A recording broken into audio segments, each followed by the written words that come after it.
if I'm sitting next to a swimming pool and somebody dives in, and she's not too pretty, so I can think of something else, I think of the waves and things that have formed in the water. And when there's lots of people have dived in the pool, there's a very great choppiness of all these waves all over the water. And to think that it's possible, maybe, that in those waves is a clue as to what's happening in the pool. That some sort of insect or something with sufficient cleverness could sit in the corner of the pool and just be disturbed by the waves, and by the nature of the irregularities and bumping of the waves, have figured out who jumped in, where and when, and what's happening all over the pool. And that's what we're doing when we're looking at something. The light that comes out is waves, just like in the swimming pool, except in 3 dimensions instead of the 2 dimensions of the pool. They're going in all directions. And we have an 1/8 of an inch black hole into which these things go, which is particularly sensitive to the parts of the waves that are coming in a particular direction. It's not particularly sensitive when they're coming in at the wrong angle, which we say is from the corner of our eye. And if we want to get more information in the corner of our eye, we swivel this ball about so that the hole moves from place to place. Then it's quite wonderful that we can figure out so easy.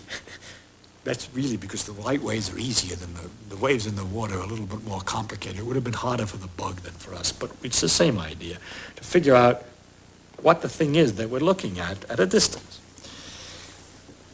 And this is kind of incredible, because when I'm looking at you, someone standing to my left could see somebody who's standing at my right. That is, the light could be going right across this way, the waves are going this way, the waves are going this way, the waves are going this way. It's just a complete network. Now, it's easy to think of them as arrows passing each other, but that's not the way it is, because all it is something shaking. It's called the electric field, but we don't have to bother with what it is. It's just like the water height is going up and down.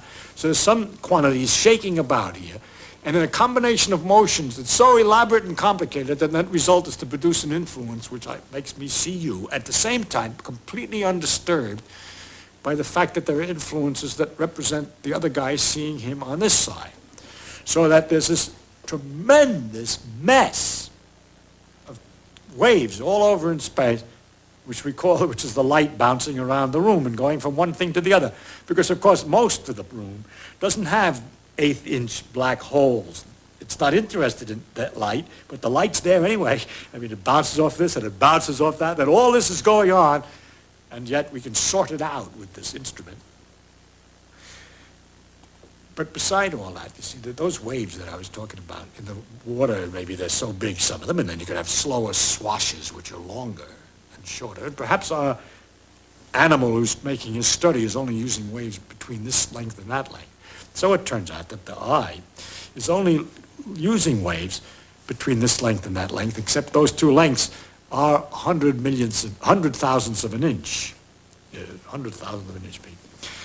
And what about the slower swashes, the waves that go more slowly, that have a longer distance from crest to trough? Those represent heat. We feel those, but our eye doesn't see them focused very well. We don't, in fact, at all. The shorter waves are blue, the light, and the longer waves are red. But when it gets longer than that, we call it infrared. All this is in there at the same time. That's the heat. Pit vipers that you got down here in the desert, they have a little thing that they can see the longer waves and pick out mice which are radiating their heat, their longer waves, by their body heat, by looking at them with this eye, which is the pit of the pit viper.